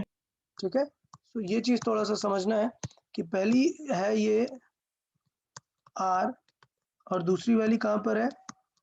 4r। हाँ। ठीक है, पहली वाली की स्पीड कितनी है? द स्पीड ऑफ सैटेलाइट ए। ठीक, मतलब कहाँ पे? ये इसकी कितनी है? हाँ, तो वो है तो ये कुछ है 3v। v, ये हमें फाइंड करना है। समझ आया? तो याद है रेडियस के टर्म्स में अभी तो देखा ना क्या रिलेशन है? रूट जी आर वाला नहीं यूज करेंगे, क्या यूज करेंगे? Root G M by R. ये g तो बाय ठीक है, तो इसका मतलब क्या हो जाएगा, V2 by V1 इज, और VB by VA is equal to कितना हो जाएगा, रूट ऑफ उल्टा relation RA by RB. B. RA कितना है, इट इज 4R, RB कितना है, जस्ट R. सो VB कितना आ जाएगा, √4 मतलब 2 टाइम्स ऑफ VA. क्लियर? सो इसका मतलब क्या हो जाएगा, 2 इंटू VA कितना है, 3V जितना है. सो आंसर क्या हो जाएगा, 6V. 6V. Clear? Yes, sir. Last two questions 24 logical questions हैं. तो हाँ. ऑलरेडी मैंने क्वेश्चन प्रैक्टिस करवा दिए आप लोगों को. मैं सिर्फ डिफरेंट टाइप के क्वेश्चंस यहाँ पर प्रैक्टिस करवा रहा हूँ जो क्लास नोट्स से डिफरेंट लॉजिक के हैं. सो क्लास नोट्स वाले ऑलरेडी कवर है. सो ये आप समझ गए, यहाँ पर एक प्लैनेट है वो A to B पे जा रहा है. So let's read it. The figure shows a motion of a planet around the sun in an elliptical orbit. The shaded area A to B are shown in the figure, which can be assumed to be equal. मतलब area of A and area of B is equal if T1 is and T2 are the time for the planet to move from A to B and D to C. मतलब क्या हुआ कि वो यहाँ पर लग रहा है टाइम उसे कितना, T1. सर हाँ इसका आंसर ए है. देखें एक मिनट, हमें ये लग रहा है T2, तो हमें ये पता है कि to cover the equal area, to cover the equal area equal लिखा है या नहीं, the shaded area A and B are shown in the figure which can be assumed to be equal. Question में कह रहा है कि इक्वल मानना है, ऑल्दो दिख नहीं रहा मुझे, ऑल्दो हाँ. मुझे, बट आई कैन सी कि क्वेश्चन में कहा है उसने that the shaded area is equal. तो आपको पता होना चाहिए टू कवर इक्वल एरिया कितना टाइम लगेगा, इक्वल टाइम लगेगा. So to cover equal area equal time लगता है. ये बेस्ड ऑन हाँ. क्या, ये किस पे बेस्ड, केपलर्स लॉ. हाँ, सेकंड या थर्ड कौन सा तो है. अच्छा अच्छे से बताओ कौन सा है, क्लियर बोले.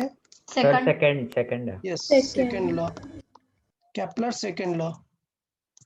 ठीक है. अच्छा next last question, let's read it. So a planet is revolving around the sun.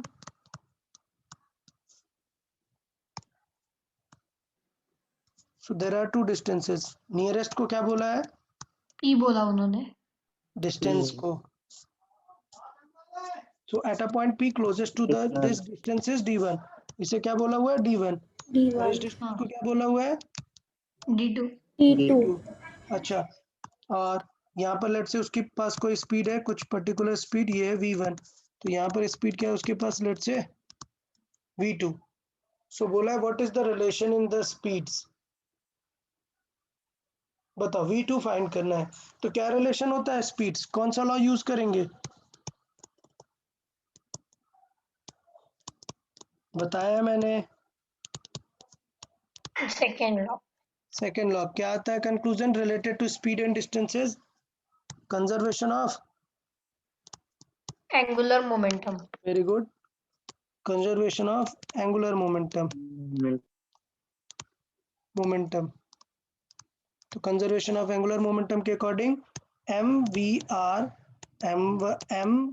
R1 must match MV2 R2. हम तो ऑलरेडी कैंसिल आउट है, टेंशन ही नहीं लेना. V1 is V1, R1 is D1 and V2 हमें find करना है, R2 is D2. Now you no V2 will be V1 D1 by V1 D1 upon D2. D2. ठीक है. सो स्क्वायर वगैरह का रिलेशन सी ये वाला आ गया. रिलेशन आ जाएगा, DC वाला ऑप्शन. अच्छा, इस पे अभी और से कई सारे क्वेश्चन होते हैं सैटेलाइट में which is related to T² proportional to R3. याद है मैंने नोट्स में करा दिया है और टेस्ट डेरिवेशन. हाँ. क्वेश्चन दे दिए इसमें भी थे. आया था. हाँ, तो इसलिए आपको प्रैक्टिस कर लेना है. जब मैं टेस्ट का सोल्यूशन पोस्ट करूंगा तो आप उसको भी रिव्यू कर लेंगे. बट बिफोर दैट आप लोग हाँ. Last with in 1 or 2 days सारे लोग अटेम्प्ट कर लो, बेटर रहेगा. ओके, क्योंकि अगर मैंने एक बार सोल्यूशन पोस्ट किया then I will close the link, you will not be able to attempt it. Okay then bye bye everyone then. बाय Sir, सर. एनी डाउट या सर ने मुझे पूछना था कि हमें दिवाली हॉलीडेज होते हैं क्या? ग्रुप पे हम मैसेज डालेंगे Diwali holidays I guess from 12th. No, from 13th to 17th are there. Okay, sir. Okay then, bye bye everyone. Bye. Bye, Bye, sir. sir. Sir.